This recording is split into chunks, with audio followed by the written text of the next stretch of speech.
بسم الله. إذن جنغ مقام إذن جاري السنجارية. وقال الحارث بن حمام وي. فقال الحارث بن حمام وي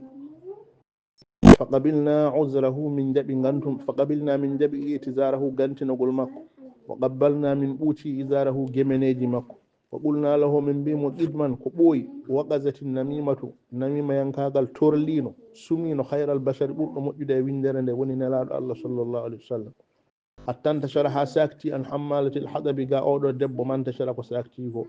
ثم سألناه رفت من نامني مومو أما أحدث جاره حكو وجه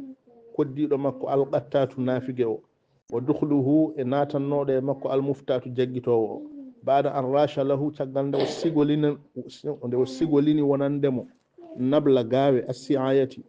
naafigankagal wa jazama o taƴi habla ɓoggi an riayati rende gilli fa qala o wi akhadha o naati fil istihzai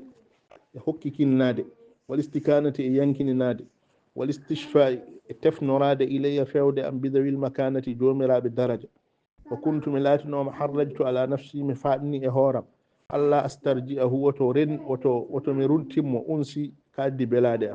أو يرجع إلي أمسي سنة هنكي أم أرتيا فلم يكن مني لا تاكي مراد أمسي والرد سنة رتقل والإصرار نتقل على الصد روداد وهو لا يكتئب وهابة من النجح رتاد ولا يكتئب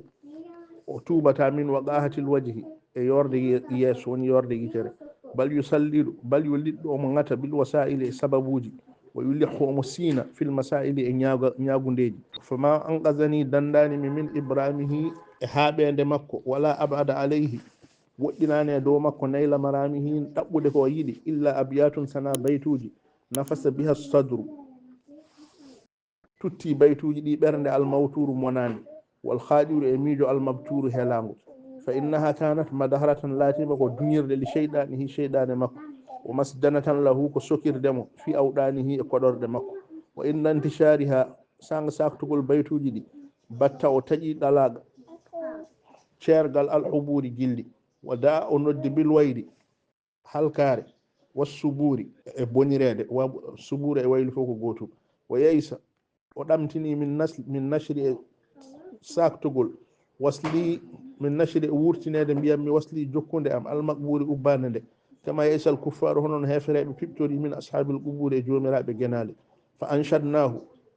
nashadnahu min yaagimo an yunshidana yo yiman min iyaha jati baytuji di wa yunshigana o sorbina min rayyaha urgol ngol fa qala wi ajal ko non kay khuligal insanu nedanke taga min ajalin ko e henyade thumma anshada